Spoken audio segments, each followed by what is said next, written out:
بسم اللہ الرحمن الرحیم نحمدہ و نصلی علی رسولہ الکریم۔ حدیث پاک میں چاشت کی نماز کی بہت فضیلت آئی ہے۔ چاشت کی نماز جو ہے اشراق کی نماز سے بعد میں پڑھی جاتی ہے، یعنی تقریباً 9-10 بجے کے درمیان، 9-10-11 کے درمیان جو ہے، جس وقت بھی آپ چاہیں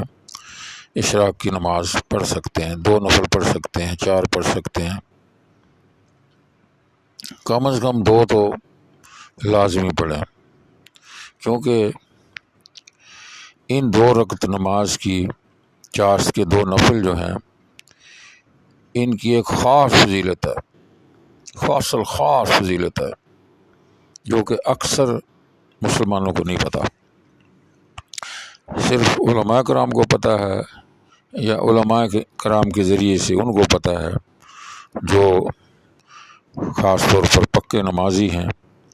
اور علماء کرام کے ساتھ اٹیچ رہتے ہیں،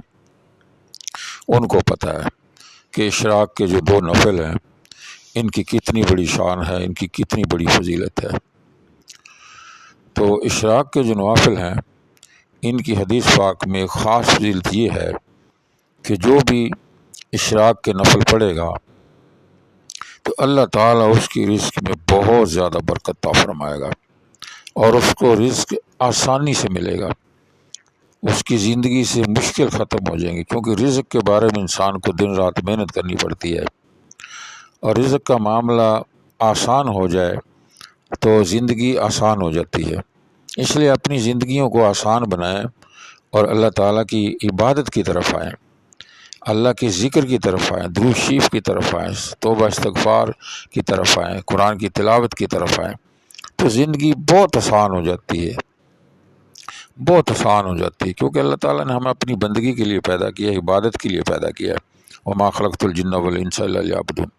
تو خاص طور پر جو نمازی حضرات ہیں ان کے لیے تو بہت آسان ہے اشراق کی نماز پڑھنا، لیکن اکثر نمازی نہیں پڑھتے ہیں۔ میں ان کی توجہ اس طرف دلاتا ہوں، نمازی آپ تھوڑے ہیں یا زیادہ ہیں، زیادہ نمازیں پڑھتے ہیں یا 1-2 پڑھتے ہیں، پڑھنی ساری چاہیے، لیکن میں آپ سے یہ گزارش کروں گا کہ آپ یہ نماز فوری طور پر شروع کر دیں۔ نماز چاشت جو ہے 2 رکعت نفل کم از کم ضرور پڑھیں، 4 بھی پڑھ سکتے ہیں، 6 بھی پڑھ سکتے ہیں، لیکن 2 تو لازمی پڑھیں نا۔ اور اس میں پہلی رکعت میں الحمد شریف کے بعد جو ہے وہ آپ 3 دفعہ قل ہو اللہ شریف پڑھ لیں، اور دوسری رکعت میں بھی اسی طرح الحمدوں کے بعد 3 دفعہ قل شریف پڑھ لیں۔ یہ چاشت کی نماز آپ جاری رکھیں گے، انشاءاللہ چند دنوں میں یا چند ہفتوں میں آپ کے پاس روزی ایسی جگہ سے آنا شروع ہو جائے گی کہ آپ حیران ہو جائیں گے، کہ آپ کہیں گے کہ مجھ سے بہت بڑی غلطی ہوئی، میں نے چاشت کی نماز جو ہے چھوڑے رکھی، نہیں پڑھی ہے۔ تو چاشت کی نماز آج سے آپ شروع کر دیں، انشاءاللہ روزی کے دروازے کھل جائیں گے، ہر طرف سے آشائش ہو جائے گی، آسانیاں ہو جائیں گی، اور مشکل اللہ پاک دور فرما دے گا۔ ویڈیو آپ کو ضرور پسند آئی ہوگی، کیونکہ حدیث پاک سے ثابت ہے۔ تو آپ سے یہ بھی گزارش ہے کہ آپ کو ویڈیو پسند آئے، اور آپ کی پسند کے لیے اچھی ویڈیو میں بھیجتا ہوں، تو آپ جو ساتھ لائک بھی کریں اور سبسکرائب بھی کریں، اور دوستوں کے ساتھ اس ویڈیو کو شیئر بھی کریں۔ بہت زیادہ فضیلت ہے۔ علماء کرام کے پاس اللہ پاک نے بے شمار علم دیا ہوتا ہے، صدقہ جاریہ کی نیت سے یہ علم جو ہے میں اپنے مسلمان بھائیوں کے پاس چھوڑ رہا ہوں، لوگوں کے پاس چھوڑ رہا ہوں، جو اس طرف توجہ کریں گے انشاءاللہ ان کو بے شمار فائدہ ہوگا۔ السلام علیکم ورحمۃ اللہ وبرکاتہ۔